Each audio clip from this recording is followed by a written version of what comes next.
আসসালামু আলাইকুম everyone, welcome to my cooking channel. আজকে আমাদের রেসিপি হলো ডিম ছাড়া সুজির কেক। আমি একদম আলাদা পদ্ধতিতে সুজির কেক তৈরি করে দেখাবো, যার ফলে কেক খুবই টেস্টি অ্যান্ড স্পঞ্জি হবে। কিভাবে টেস্টি অ্যান্ড স্পঞ্জি কেক তৈরি করবেন সেটা জানার জন্য প্রত্যেকটা স্টেপ ফলো করুন।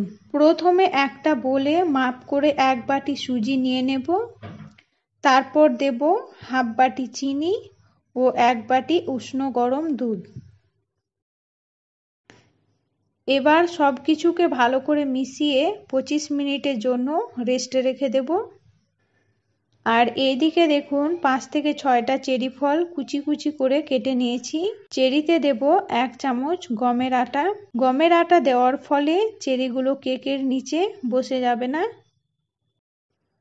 25 মিনিট পর দেখুন সুজি সেট হয়ে গেছে আর ফুলে গেছে। এবার সুজিতে আরও কিছু উপকরণ অ্যাড করে নেব। 1/3 বাটি গুঁড়ো দুধ ও 1/4 বাটি কর্নফ্লাওয়ার। আবারও সব কিছুকে ভালো করে মিশিয়ে নেব।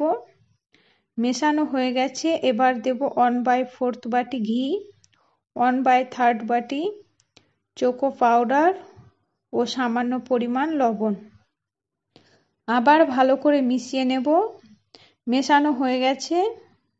আর এখানে একটা টিপস, প্রত্যেকটা উপকরণ এইভাবে স্টেপ বাই স্টেপ মেশাতে হবে, যার ফলে দলা পেকে যাবে না। সব শেষে দেব 1/3 বাটি টক দই।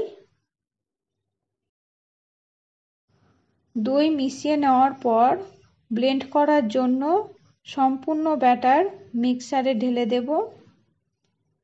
ঢালা হয়ে গেছে। যতটা সম্ভব স্মুথ করে ব্লেন্ড করে নেব। ব্লেন্ড করার পর দেখুন এইরকম স্মুথ হবে। দেন আবার ব্যাটার বলে ঢেলে নেব। এরপর ব্যাটারে দেব ছোট চামচের 1 চামচ বেকিং সোডা ও 1 চামচ বেকিং পাউডার। ভালো করে মিশিয়ে নেব। মেশানো হয়ে গেছে, কিন্তু ঘনত্ব আরও পাতলা করতে হবে, তাই অল্প অল্প করে দুধ দেব আর মেশাতে থাকব। দেখুন ব্যাটার রেডি হয়ে গেছে আর এই রকম ঘনত্ব রাখতে হবে। অন্য একটি বোলে কেক তৈরি করে নেব, তাই বোলটির মাপ করে তলায় কাগজ বসিয়ে দেব। এরপর সম্পূর্ণ ব্যাটার বোলে ঢেলে নেব। ঢালা হয়ে গেছে। হালকা করে কয়েকবার ট্যাপ করে নেব, যার ফলে ভিতরে কোনো বাবেল থাকলে সেটা বেরিয়ে যাবে।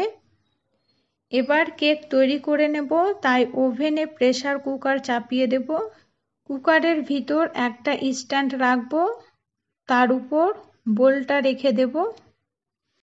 এবার কেকের উপর আটা মাখানো চেরি ছড়িয়ে দেব।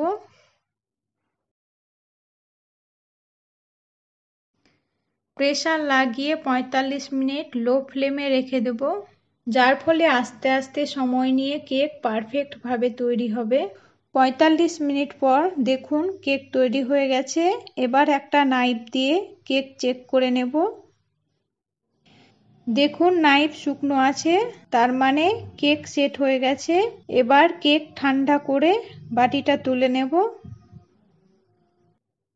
বাটিটা তুলে নেওয়ার পর নাইফ দিয়ে কেকের ধারটা এইভাবে ছাড়িয়ে নেব। একটা থালায় উল্টে নেব। কাগজটা তুলে নেব।